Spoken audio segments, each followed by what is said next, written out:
with the University of Karate, and we have joined again to understand the principles, science, techniques, the history, the culture that go together and form what we know as the martial arts. Again, we're having a conversation with Sensei Mike Biddle, and we're looking at a very, very important topic today.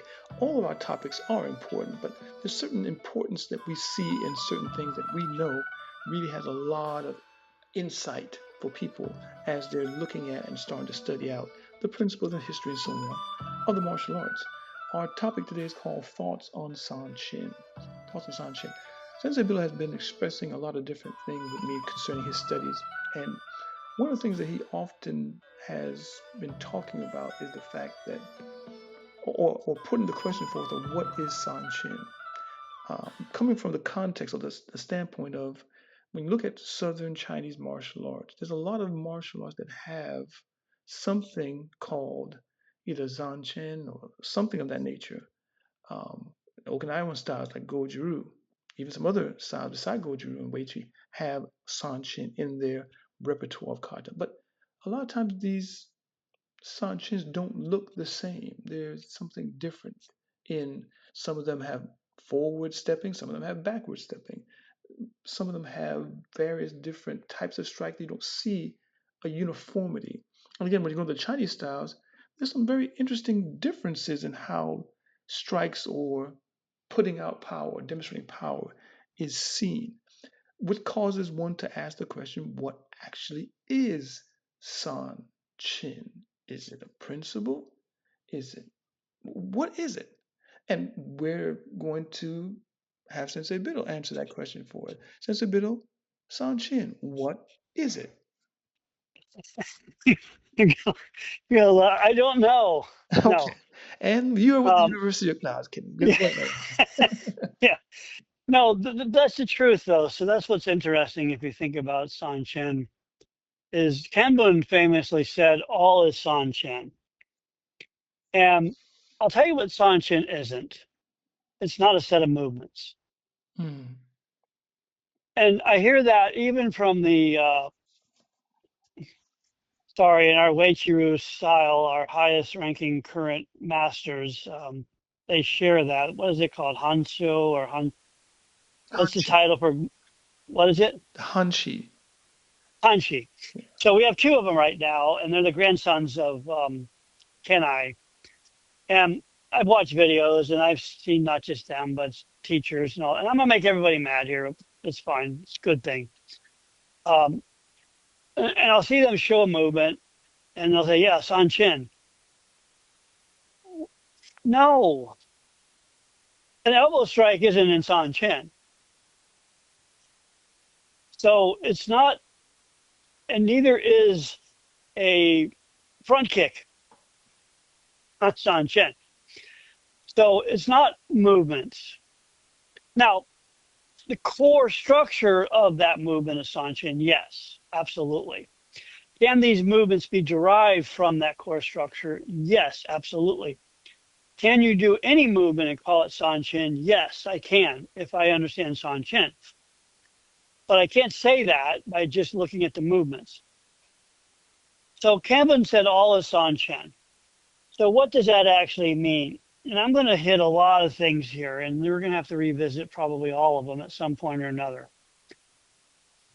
But let me first say this. What is San Chin? If I was going to say what it is, it's the internal expression of the art. And yes, I said that. I said it is an internal expression of the art Hmm. because everything comes from the internal and works out, works to the external. We don't do it that way. We work from the outside and never get in.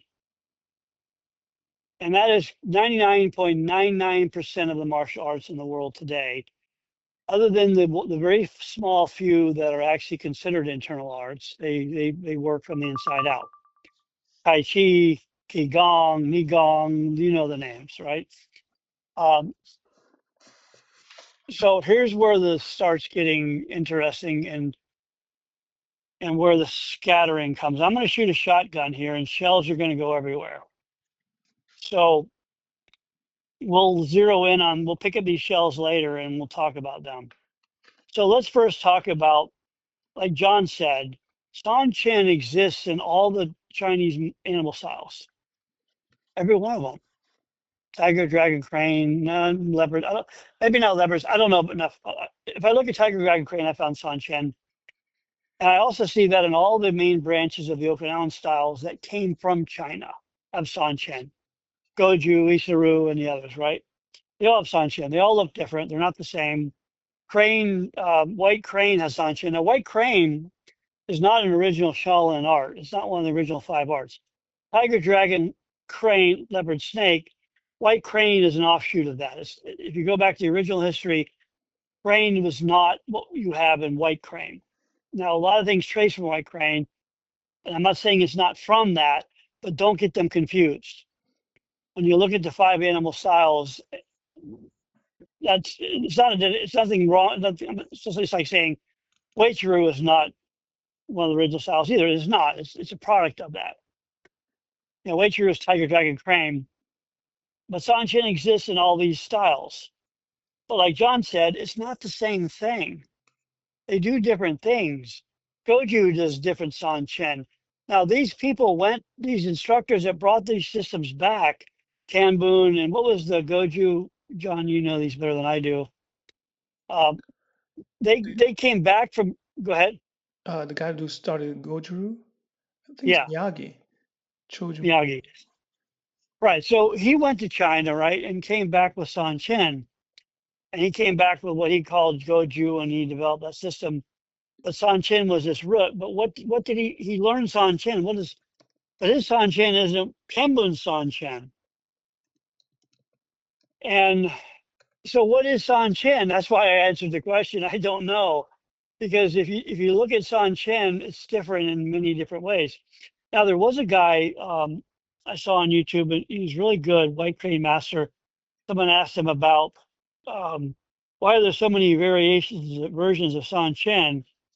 And he goes, no, there's only one version, but there's many variations. Hmm. And I like that. So the question becomes, and this has been much of my research over the last several decades, is what is Sanchin? What is the original?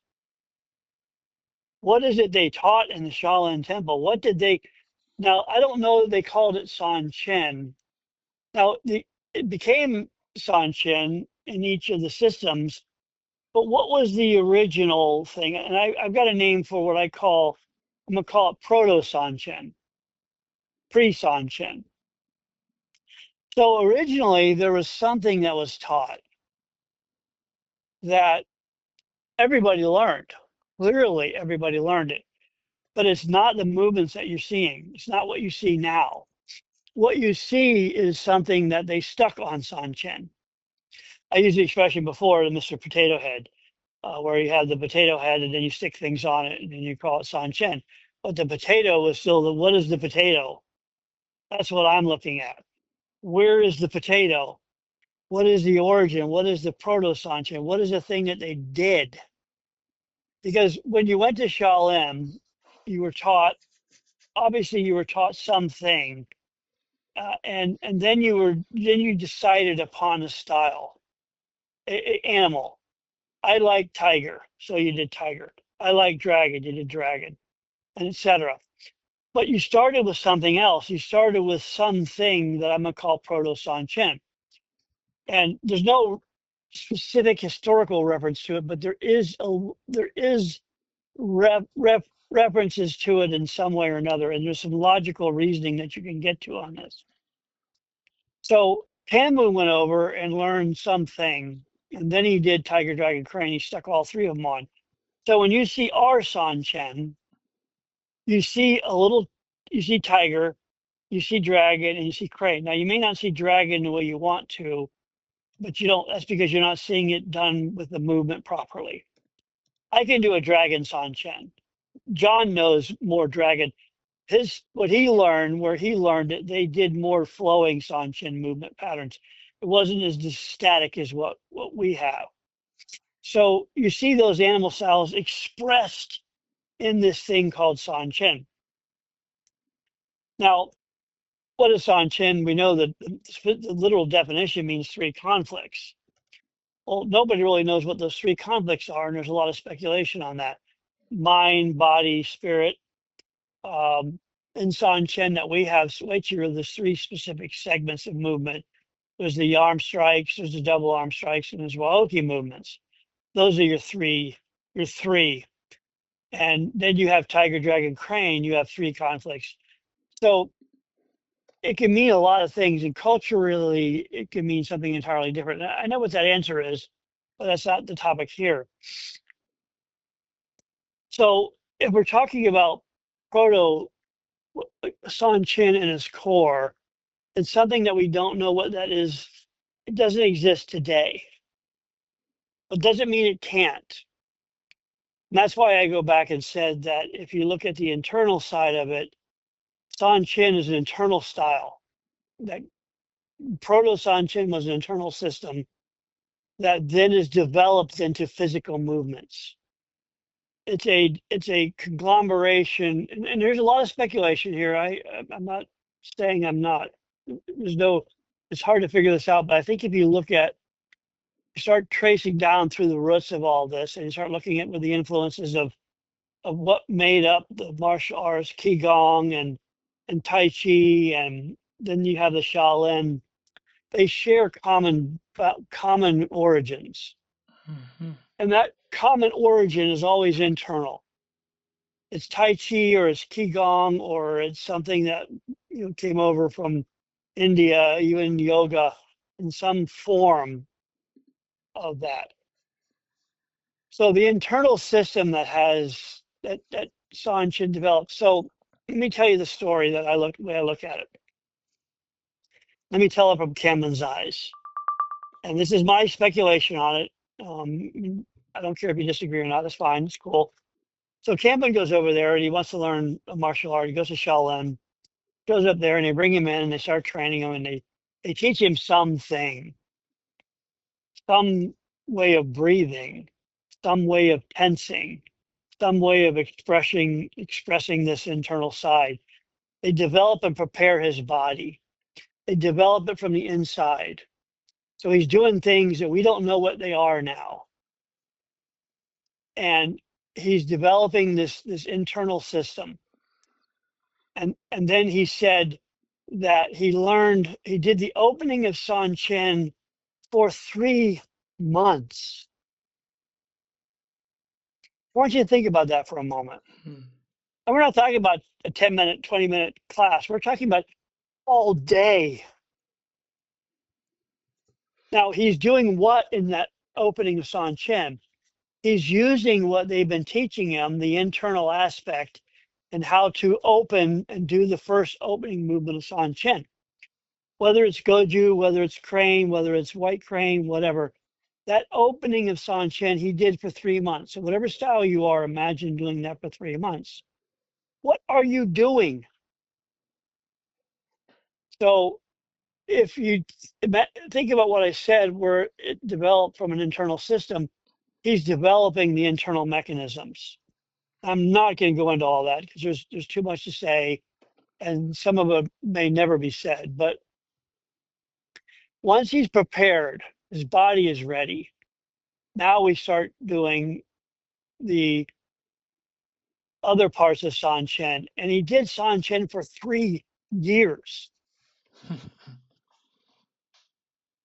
Think about what that is. It blows my mind. Nobody talks about that. It's we all know it, but we don't talk about it. So you got to simply say to yourself, what was he doing for 3 years? What would I do for 3 years if I did only Sanchin? Now, I don't know if that was the Sanchin that we have now. It could be, because at that point they may have stuck to styles. He may have been selecting styles. We don't know what that was. Nobody knows how that. We don't even know what his real official teacher was at this point. We only know what tradition has, and that's okay. It's fine. So where tradition and knowledge fails, you have to find it in understanding. So whatever he did for those 3 years, uh, we was the preparation, was the development of the body, the mind, and the spirit, was the three conflicts. And I don't look at them as conflicts. We call them conflicts because they are. But what happens when they aren't? When you resolve the conflicts. Think about that one. It's not three conflicts. It's a resolution of the mind. Let's just use mind, body, spirit. What is it when those conflicts are resolved? They're one. Hmm. Something happens. Something's different. And that expression now becomes Sanchin. The term that we have, it is the manifestation of the resolution of the three conflicts. So once that's understood and practiced, all is Sanchin. It's every movement, everything, everything you do is Sanchin because you've unified the three conflicts. Hmm. And you can use there's different things. There's physical movements. There's I know in you can say yin and yang.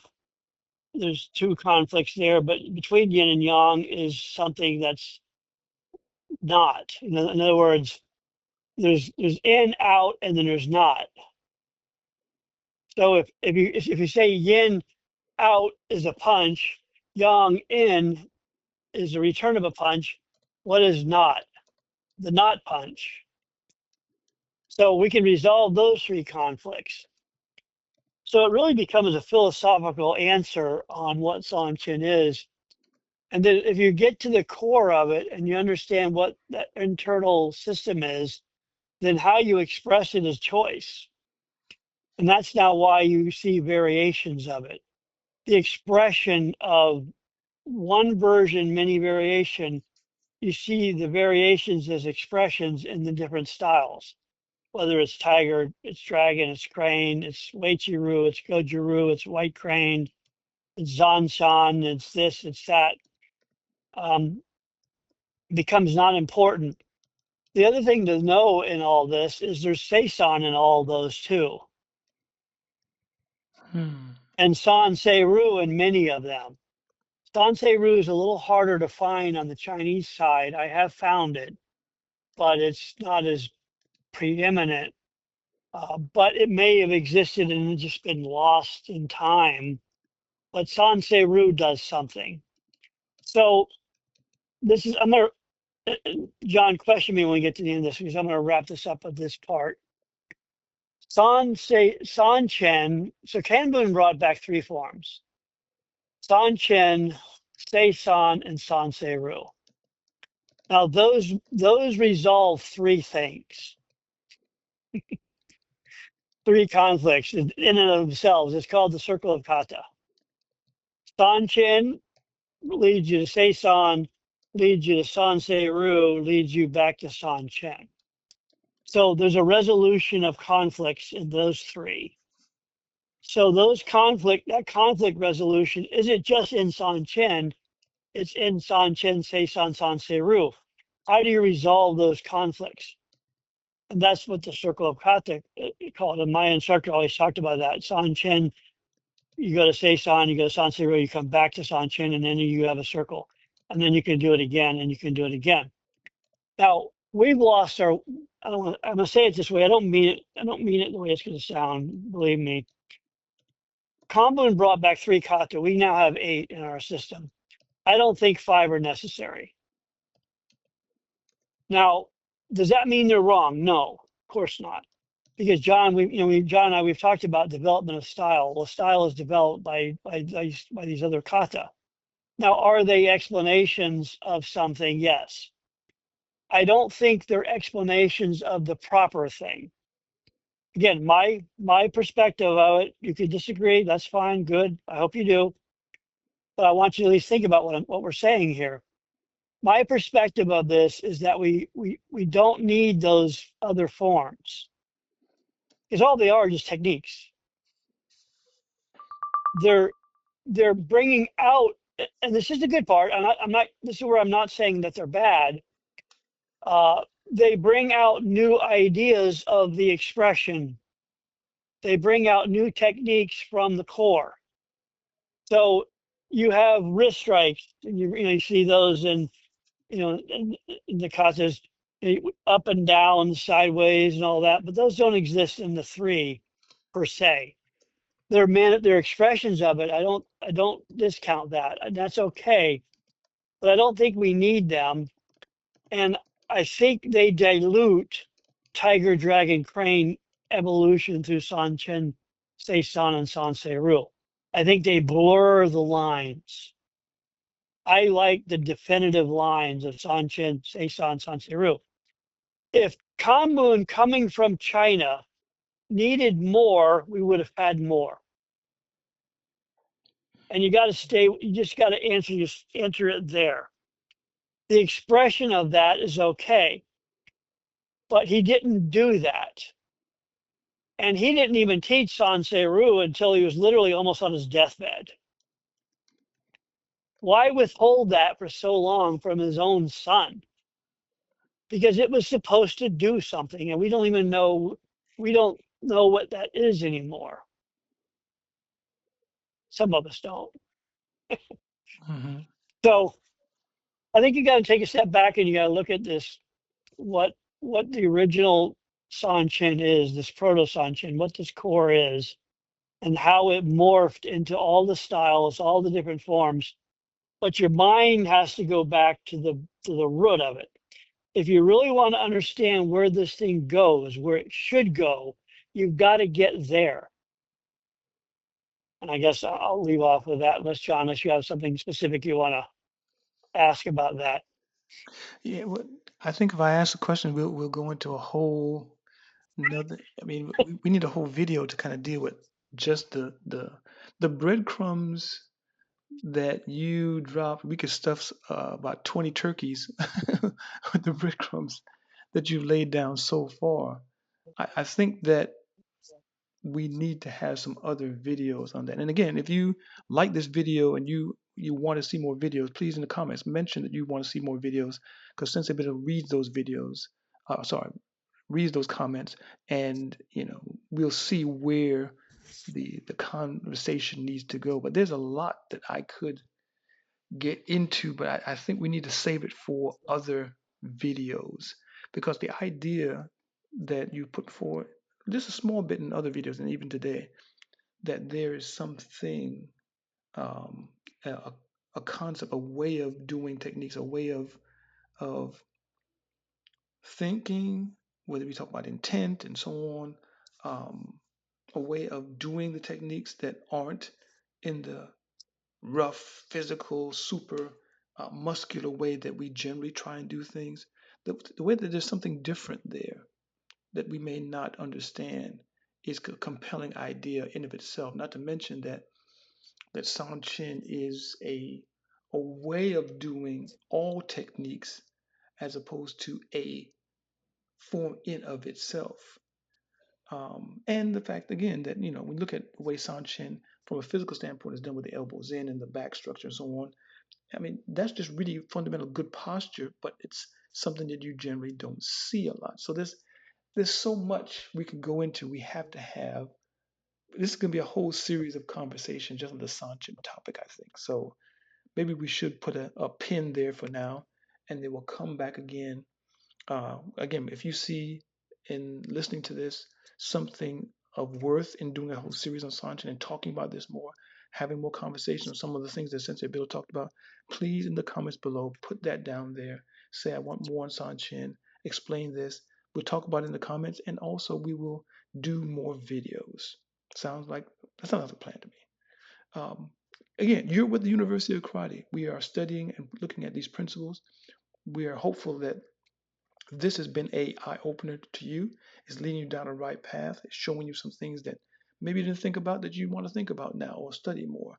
And we will be doing some more laying down of breadcrumbs with Sensei Biddle very soon. You're with the University of Karate, and we look to see you again very soon.